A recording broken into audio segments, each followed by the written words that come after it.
ಮನುಷ್ಯನ ಎಲ್ಲಾ ಸಾಮರ್ಥ್ಯಗಳ ಹಿಂದಿನ ಮೂಲವೇ ಮನಸ್ಸು. ಮನಸ್ಸೊಂದು ಶಕ್ತಿಶಾಲಿಯಾದ ಪ್ರೇರಣೆಯ ಸಾಧನವೂ ಹೌದು. ಮನಸ್ಸು ಗಟ್ಟಿಯಾಗಿದ್ರೆ ಎಷ್ಟು ದೂರ ಬೇಕಾದರೂ ಸಾಧನೆಯ ಹಾದಿಯಲ್ಲಿ ಸಾಗಬಹುದು. ಆದರೆ ಅದೇ ಮನಸ್ಸು ಸೂಕ್ಷ್ಮವಾಗಿ ಸೋತು ಹೋದ್ರೆ ಮಾತ್ರ ಬದುಕು ಅಸಹನೀಯ ಎನಿಸತೊಡಗುತ್ತೆ. ಹೀಗಾಗಿಯೇ ಮಾನಸಿಕವಾಗಿ ಸ್ಟ್ರಾಂಗ್ ಆಗಿರೋದು ಹೇಗೆ ಅನ್ನೋದನ್ನ ಇವತ್ತು ಎಲ್ಲಾ ವಯೋಮಾನದವರು ಕಲಿಯಲೇಬೇಕು. ಮಾನಸಿಕ ಆರೋಗ್ಯ ಎಲ್ಲರಿಗೂ ಮುಖ್ಯವಾಗಿರುತ್ತೆ. ಅದು ಮಹಿಳೆಯೇ ಆಗಿರಲಿ ಅಥವಾ ಪುರುಷರೇ ಆಗಿರಲಿ.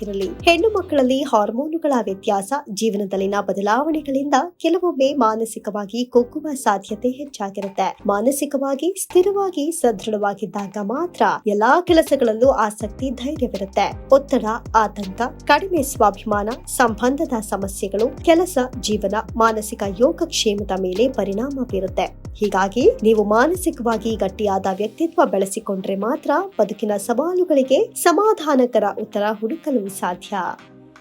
ನಾವು ನಮ್ಮ ದೈಹಿಕ ಆರೋಗ್ಯಕ್ಕೆ ಆದ್ಯತೆ ನೀಡುವಂತೆಯೇ ಭಾವನಾತ್ಮಕ ಆರೋಗ್ಯವನ್ನ ಕಾಳಜಿ ವಹಿಸುವುದು ಬಹಳ ಮುಖ್ಯವಾಗುತ್ತೆ. ಹೆಣ್ಣು ಮಕ್ಕಳಲ್ಲಿ ಮಾನಸಿಕ ಆರೋಗ್ಯವನ್ನ ಕಾಪಾಡಿಕೊಳ್ಳೋದು ಹೆಚ್ಚು ಮುಖ್ಯವಾಗಿರುತ್ತೆ. ಮಹಿಳೆಯರ ಸರ್ವತೋಮುಖ ಆರೋಗ್ಯದ ಬಗ್ಗೆ ಅರಿವು ಮೂಡಿಸುವ ನಿಟ್ಟಿನಲ್ಲಿ ಪ್ರತಿ ವರ್ಷ ಮೇ 28ರಂದು ಅಂತಾರಾಷ್ಟ್ರೀಯ ಮಹಿಳಾ ಆರೋಗ್ಯ ದಿನವನ್ನ ಆಚರಿಸಲಾಗುತ್ತೆ. ಆದ್ರೆ ಕೇವಲ ಮಹಿಳೆಯರು ಮಾತ್ರವಲ್ಲ, ಪುರುಷರು, ಮಕ್ಕಳು ಹಾಗೂ ವೃದ್ಧರು ಕೂಡ ಇಂದಿನ ಒತ್ತಡದ ಹಾಗೂ ಸ್ಪರ್ಧಾತ್ಮಕ ಜಗತ್ತಿನಲ್ಲಿ ಮಾನಸಿಕವಾಗಿ ಒತ್ತಡ ಹಾಗೂ ಹತಾಶೆಯ ಭಾವನೆಯಿಂದ ಬಳಲುತ್ತಿದ್ದಾರೆ. ಹಾಗಾದ್ರೆ ಮಾನಸಿಕವಾಗಿ ಬಲಗೊಳ್ಳೋದು ಹೇಗೆ ಎನ್ನುವ ಬಗ್ಗೆ ಮಾನಸಿಕ ತಜ್ಞೆ ಡಾಕ್ಟರ್ ಪುರೋಹಿತ್ರಿ ಮಂಜುದಾರ್ ಮಾಹಿತಿ ನೀಡಿದ್ದಾರೆ. ಇನ್ನು ತಜ್ಞರ ಪ್ರಕಾರ ಮನುಷ್ಯರು ಆದಷ್ಟು ವಾಸ್ತವತೆಯಲ್ಲಿ ಬದುಕಲು ಅಭ್ಯಾಸ ಮಾಡಿಕೊಳ್ಳಿ. ಪ್ರತಿ ನಡೆಗೂ ಮುಂಚೆ ಸಾವಧಾನತೆ ಇರಲಿ. ದುಡುಕಿ ನಿರ್ಧಾರ ಬೇಡ. ಇದರಿಂದ ಬೇರೆಯವರ ನಡೆಗೆ ಬೇಸರಗೊಳ್ಳುವುದು ತಪ್ಪುತ್ತೆ. ಇತರರ ನಿರ್ಧಾರಗಳ ಮೇಲೆ ಅವಲಂಬಿತರಾಗದೆ ವಾಸ್ತವತೆಯಲ್ಲಿ ಬದುಕೋದನ್ನ ಅಭ್ಯಾಸ ಮಾಡಿಕೊಳ್ಳಿ. ಇದರಿಂದ ಮಾನಸಿಕವಾಗಿ ಜರ್ಜರಿತರಾಗೋದು ತಪ್ಪುತ್ತೆ. ಅಲ್ಲದೆ ಇದರಿಂದ ಅನಗತ್ಯವಾಗಿ ಮಾನಸಿಕ ಒತ್ತಡಕ್ಕೆ ಒಳಗಾಗುವುದನ್ನ ತಪ್ಪಿಸಬಹುದು.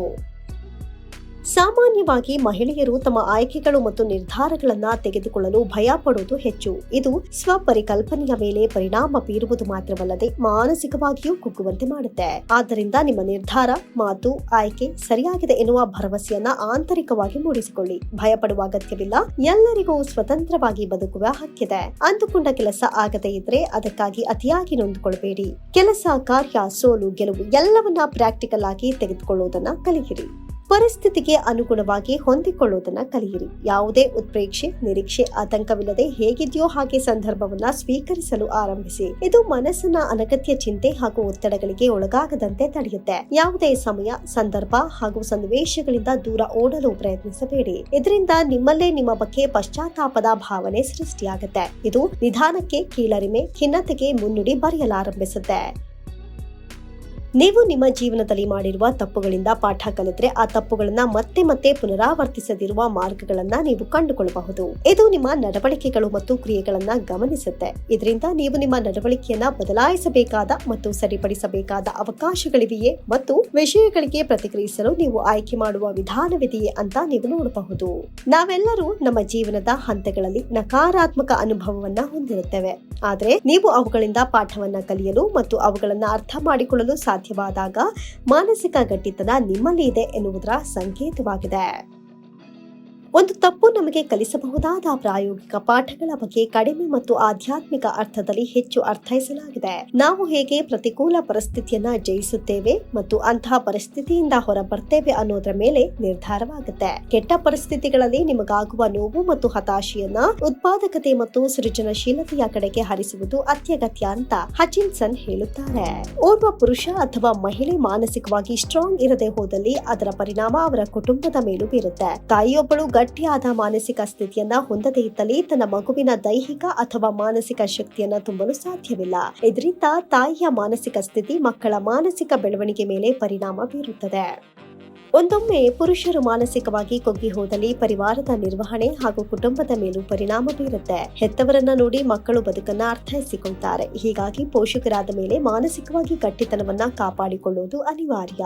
ದೇಹಕ್ಕೆ ಅಗತ್ಯವಿದ್ದಾಗ ಚಿಕಿತ್ಸೆ ಪಡೆದಂತೆ ಮನುಷ್ಯರು ಮನಸ್ಸು ಬಲಹೀನವಾದಾಗಲೂ ಚಿಕಿತ್ಸೆ ಪಡೆದು ರಿಪೇರಿ ಮಾಡಿಕೊಂಡು ನಿರಾಳವಾಗಿ ಬದುಕಲು ಕಲಿಯಬೇಕು. ಒಂದೊಮ್ಮೆ ಮಾನಸಿಕವಾಗಿ ನೀವು ಗಟ್ಟಿಯಾಗದೆ ಹೋದಲ್ಲಿ ಬೊಜ್ಜು, ಹೃದ್ರೋಗ, ಅಸ್ತಮಾ, ಖಿನ್ನತೆ, ಆತಂಕ, ಅಜೀರ್ಣದಂತಹ ಸಮಸ್ಯೆ ಕಾಣಬಹುದು. ಇವೆಲ್ಲವೂ ಮಾನಸಿಕ ಒತ್ತಡದ ಪರಿಣಾಮ.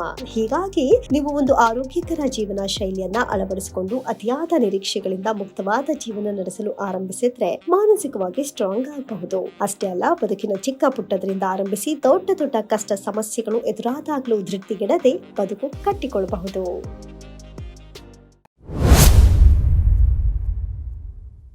ಲೈಕ್ ಮಾಡಿ, ಶೇರ್ ಮಾಡಿ, ಸಬ್ಸ್ಕ್ರೈಬ್ ಮಾಡಿ. ನೋಡ್ತಾ ಇರಿ ರಿಯಲ್ ಬೆಂಗಳೂರು.